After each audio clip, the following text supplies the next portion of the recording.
আমরা মাদ্রাসা যাওয়া করতে পারি না, আমরা পইড়া যাই, একটু ব্যথা পায়, হাত ভাঙা যায়, পা ভাঙা যায়। অনেক শত শত পোলাপান পড়ে গিয়েছে এবং কি আমরা স্কুলে যাই, আমাদের এখান দিয়ে স্কুলে যাই, মাদ্রাসা যাই, তারপর আমাদের পরে আঁটু চলে যায়, পায়ে ব্যথা পাই। বর্ষাকালের জন্য অনেক কষ্ট হয় উঠতে নামতে, তারপর হাত পা পিছল খেয়ে পড়ে যায়, তারপর মাদ্রাসা যাইতেছি, একদিন আমরা পড়ে গেছি, অনেক কষ্ট হয় আমাদের এই জায়গা দিয়ে উঠতে নামতে।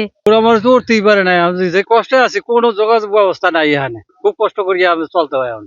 আমরা এখানে বসে খেলা দেখতে আসি, কতক্ষণ পরে সিকিউর দিয়ে ওঠে মানুষ, কি হয়েছে কি হয়েছে, এবং বাচ্চা পড়ে গেছে, তাড়াতাড়ি আমরা এখানে দোকান খুলছি, দোকান থেকে আমরা দৌড়ি হাসপাতাল দিয়ে যাওয়া লাগে এই বাচ্চা নিয়ে। মানুষ উঠতে খুব কষ্টের শেষ নেই। আমরা গরু বাছুর লইয়া এইটা লইয়া এই বাজে মানুষ মালামাল লইয়া কষ্টের শেষ নাই, গাড়ি এলাকা কষ্ট। 6টা বছর তোমার এই ব্রিজটা কেউই করে না। তোর পড়ে গেছি এই ব্রিজে নামতে যাইয়া, আমি হাতে পায়ে অনেক ব্যথা পাইছি। এরকম দৈনিক হাজার হাজার লোকজন, বাচ্চারা এরকম অ্যাক্সিডেন্ট হইতে আছে। ব্রিজ করিয়া কোনো লাভ হয় নাই, কিন্তু আমাকে রাস্তা নেই।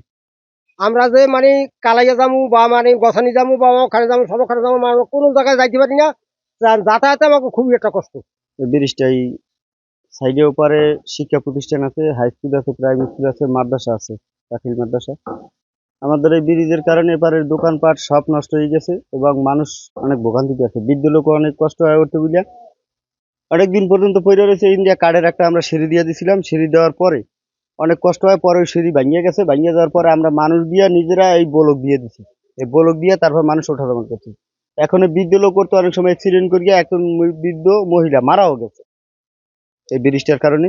কিন্তু আমরা বারে বারে অনেক সাংবাদিক আসছে, অনেক লোক আসে, আমরা আবেদন করি কিন্তু কোনো ফলাফলই পাই না। তো অত্র এলাকার লোকজন বেশিরভাগই কৃষি প্রধান, তারা এলাকা কৃষি কাজ করে। তাদের যে সবচেয়ে বড় বাজার হচ্ছে আমাদের কালাইয়া বাজার এলাকা। কালাই এখান থেকে 10 কিলো, কিন্তু আমাকে পণ্য লইয়া যাইতে হয় কমপক্ষে 40 কিলো ঘুরিয়া, এখান 10 মিনা হইয়া বরতলা দিয়ে ঘুরিয়া এবার যাইতে হয় মালামাল লইয়া, 3 গুণ খরচ হয় আমাকে। জীবনটা হাতে নিয়ে যাওয়া লাগে এই ব্রিজটার উপরে যখন যায়, তাই কি দরকার এই 6টা কোটি টাকা 5টা কোটি টাকা ফালাই রাখা, এখানে কোনো প্রয়োজন নাই। যদি ব্রিজটা করছি, এখন এই ব্রিজটার সংযোগ সংখ্যাটা খুব তাড়াতাড়ি করা হোক। আমি যে এখানে যে পরিবার কল্যাণ সহকারী, রোজ আমার ফিল্ডে যাইতে হয়, খুবই দুর্ভোগের শিকার হইতেছি। এখানে গর্ভবতীরা সেবা নিতে আসতে পারতেছে না, তারপরে সেই স্কুল কলেজে মেয়েরা যায়, তারাও নানা সমস্যার সম্মুখীন হয়। স্থানীয় জনগণ অনেক ভোগান্তির শিকার হচ্ছে, এই বিষয়ে আমরা অভিযোগ পেয়েছি। এর আলোকে আমাদের যে এলজিটি বিভাগ রয়েছে, তারা ইতিমধ্যেই তারা জেলার অফিসের সাথে কথা বলেছেন এবং এটা অতি দ্রুতই এই কার্যক্রম শুরু হবে।